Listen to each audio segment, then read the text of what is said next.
తిరుమలని ఈ విషయంలో హెరిటేజ్ కంపెనీని వైఎస్ఆర్ కాంగ్రెస్ పార్టీ టార్గెట్ చేస్తూ ఉండడంతో ఇప్పుడు అధికార పార్టీ ఒక విధంగా ప్రతీకార చర్యలకు దిగింది. కడప జిల్లా కమలాపురం నియోజకవర్గంలోని భారతీ సిమెంట్ ఫ్యాక్టరీ ముందు తెలుగుదేశం పార్టీ ఆధ్వర్యంలో కొందరు నిరసనకు దిగారు. ఈ నిరసన కార్యక్రమం జరిగిన విధానం, అక్కడికి వచ్చిన వాళ్ళు చేస్తున్న డిమాండ్లను పరిశీలిస్తే ఇది పూర్తిగా రాజకీయ ప్రతీకార చర్యల్లో భాగంగానే ఇది జరుగుతోంది అన్నది కూడా ఎవరికైనా అర్థమవుతోంది. అక్కడికి వచ్చిన వాళ్ళంతా ఆ భారతీ సిమెంట్ కంపెనీలో పనిచేస్తున్న ఉద్యోగులే, వాళ్ళ కుటుంబ సభ్యులే. మేము ఎన్నో ఏళ్ళుగా ఉద్యోగాలు చేస్తూ ఉన్నాం, పర్మనెంట్ చేయడం లేదు అన్నది వాళ్ళ అభ్యంతరం ఒకటి. దాంతోపాటు పర్మనెంట్ చేయడం లేదు అనడంతో పాటు భారతీ సిమెంట్ నుండి వచ్చే పొల్యూషన్ ని కంట్రోల్ చేయాలి అని వాళ్ళు డిమాండ్ చేస్తూ ఉన్నారు. అంటే ఆ సంస్థలో పనిచేస్తున్న ఉద్యోగుల కుటుంబ సభ్యులే పొల్యూషన్ ని కంట్రోల్ చేయాలి అని డిమాండ్ చేస్తూ ఉన్నారంటే అర్థం ఏంటి? సరే మాకు పర్మనెంట్ చేయండి అని కోరుతున్నారంటే అర్థం చేసుకోవచ్చు. పొల్యూషన్ ని కూడా కంట్రోల్ చేయాలి అని కోరుతూ ఉన్నారంటే అర్థం ఏంటి? భారతీయ సిమెంట్ ని ఇబ్బంది పెట్టాలి, వీలైతే లేకుండా చేయాలి అన్న కోణంలో తెలుగుదేశం పార్టీ డైరెక్షన్ లోనే ఇదంతా నడుస్తోంది అన్నది ఎవరికైనా అర్థమవుతుంది. భూములు తీసుకునేటప్పుడు 75% ఉద్యోగాలన్నీ స్థానికులకే ఇస్తామన్నారు, ఆ స్థాయిలో మాకు ఇవ్వలేదు అంటూ కూడా అక్కడికి వచ్చిన వాళ్ళు ఆందోళన చేస్తున్నారు. అక్కడ ఆందోళన చేస్తున్న వాళ్ళు చెప్తున్న మరో కారణం, జగన్మోహన్ రెడ్డి ఈ భూములు తీసుకున్నప్పుడు 75% ఉద్యోగాలు స్థానికులకే ఇస్తామని చెప్పారు, కానీ ఆ స్థాయిలో ఇక్కడ స్థానికులకి ఉద్యోగాలు ఇవ్వలేదు అని చెప్తున్నారు. ఈ మాట చెప్తున్నది ఎవరు? ఆల్రెడీ భారతీయ సిమెంట్ లో పనిచేస్తున్న ఉద్యోగులు, వాళ్ళ కుటుంబ సభ్యులు.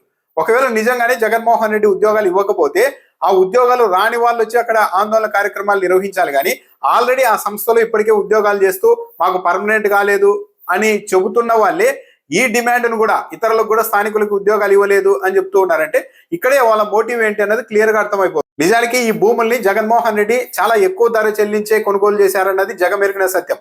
వైఎస్ రాజశేఖర రెడ్డి ముఖ్యమంత్రిగా ఉన్న సమయంలో ఈ భారతీ సిమెంట్, అప్పుడు రఘురామ సిమెంట్ పేరుతో ఈ భూముల్ని తీసుకునే ప్రయత్నం జరిగినప్పుడు జగన్మోహన్ రెడ్డి ఎకరాకు ₹1,00,000 చెల్లించారు. 2006 సమయంలో అంటే ఎకరాకు ₹1,00,000 అంటే ఇప్పుడు దాదాపు 30-40 లక్షలు అనుకోవచ్చు.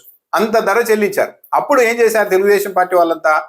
ఇదంతా ఒక మోసం, అక్కడ చాలా విలువైన ఖనిజాలు ఉన్నాయి, మైనింగ్ ఉంది, దాన్నంతా దోచుకోవడానికి జగన్మోహన్ రెడ్డి ఇలా ₹1,00,000 ఎకరా చొప్పున చెల్లిస్తూ ఉన్నారు, లేకుంటే అంత డబ్బు ఎందుకు చెల్లిస్తారు అంటూ రైతుల్లో లేనిపోయిన అపోహలని సృష్టించి ఒక పెద్ద గొడవ చేశారు. దాంతో అప్పుడు ముఖ్యమంత్రిగా ఉన్న వైఎస్ రాజశేఖర రెడ్డి ఈ అంశాన్ని తేల్చడానికి ఉండవల్లి అరుణ్ కుమార్ ని ప్రత్యేకంగా కడప జిల్లాకు పంపించారు.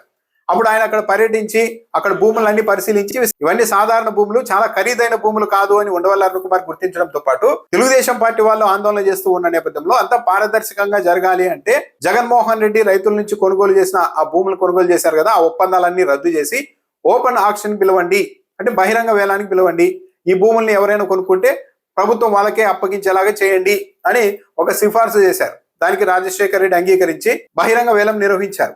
ఎవరైనా సరే వేలంలో కొనుక్కోవచ్చు, ఈ భూముల్ని ఎక్కువ ధర చెల్లించి రైతుల దగ్గర నుండి తీసుకోవచ్చు అని ప్రభుత్వం అలా ఓపెన్ ఆక్షన్ నిర్వహిస్తే ఒక్క కంపెనీ ముందుకు రాలేదు. ఆ రోజు జగన్మోహన్ రెడ్డి ఆ వేలం పాటలో ఎకరా 30,000 వేశారు తొలుత.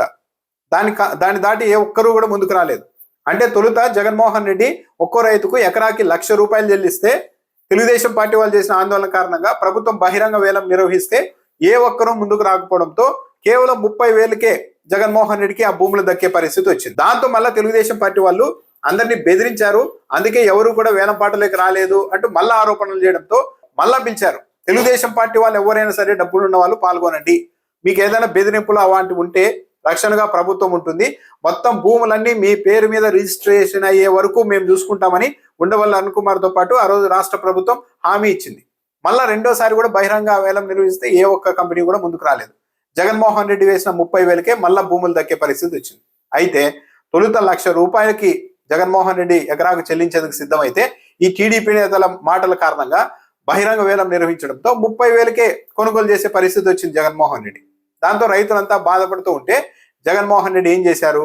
30,000కి నాకేమొద్దు, గతంలో పాత ధరే ఎకరా ₹1,00,000 చొప్పున నేను చెల్లిస్తాను అని చెప్పి రైతుల్ని ఒప్పించి వాళ్ళని ఆనందపరిచి ఆ భూముల్ని తీసుకున్నారు. ఆ తర్వాత కూడా జగన్మోహన్ రెడ్డి ఒక్కో ఎకరాకు అదనంగా డబ్బులు కూడా చెల్లించారు. దాంతో హ్యాపీగా భూములు ఇచ్చారు. అక్కడ 10-15 ఏళ్ల పాటు ఉద్యోగాలు ఇప్పటికీ చేస్తూ కూడా అలా ఉద్యోగాలు చేస్తున్న వాళ్ళే ఈరోజు ఆ సంస్థ ముందర వచ్చి ధర్నాలు చేస్తూ ఉన్నారు. అంటే దానికి తెలుగుదేశం పార్టీ మద్దతు ఇస్తోందంటే, తెలుగుదేశం పార్టీ మీడియా విపరీతంగా కవరేజ్ ఇస్తోంది అంటే దీని ఉద్దేశం ఏంటి?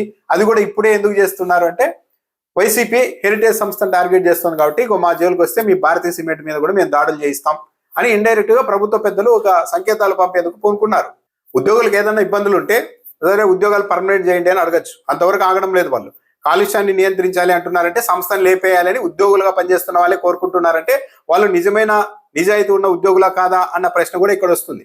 స్థానికులకు 75% ఉద్యోగాలు ఇస్తామని చెప్పారు, ఆ స్థాయిలో ఇవ్వలేదు అని ఆల్రెడీ అక్కడ పనిచేస్తున్న వాళ్ళు మాట్లాడుతూ ఉన్నారంటే వాళ్ళ ఉద్దేశాలు ఏంటో కూడా అర్థమవుతున్నాయి. ఉద్యోగాలు రాని వాళ్ళు ఎవరైనా వచ్చి డిమాండ్ చేస్తే అర్థం ఉంది, కానీ ఉద్యోగాలు చేస్తూ ఇతరులకు ఉద్యోగాలు ఇవ్వలేదని మాట్లాడుతూ ఉన్నారంటే పొలిటికల్ మోటివ్ ఉంది. తెలుగుదేశం పార్టీ వాళ్ళు అక్కడికి ఎంటర్ అయ్యి ఇదంతా చేయిస్తున్నారు అనేది కూడా స్పష్టంగా అర్థమవుతుంది. కాకపోతే అక్కడ ధర్నాలు చేస్తున్న వాళ్ళు కూడా ఒక విషయాన్ని గుర్తించుకోవాలి.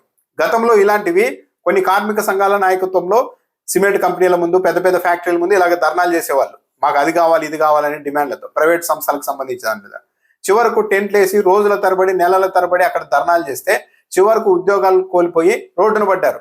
అప్పుడు ఈ కార్మిక సంఘాల నాయకుల్ని అడిగితే ఉద్యమాలు ప్రాణాలైపోతుంటాయి బ్రదర్, ఉద్యోగాలు ఎంత అని చెప్పి వాళ్ళ నాయకులు తప్పించుకున్న పరిస్థితులు కూడా ఉన్నాయి. సో ఈరోజు తెలుగుదేశం పార్టీ నాయకులు రెచ్చగొట్టినంత మాత్రాన ఇలాంటి ముందుకు పడితే అనవసరంగా ఇబ్బంది పడేది, ఉద్యోగాలు పోగొట్టుకునేది, అక్కడ బాధ్యతలుగా మిగిలేది మళ్ళీ సామాన్యులే.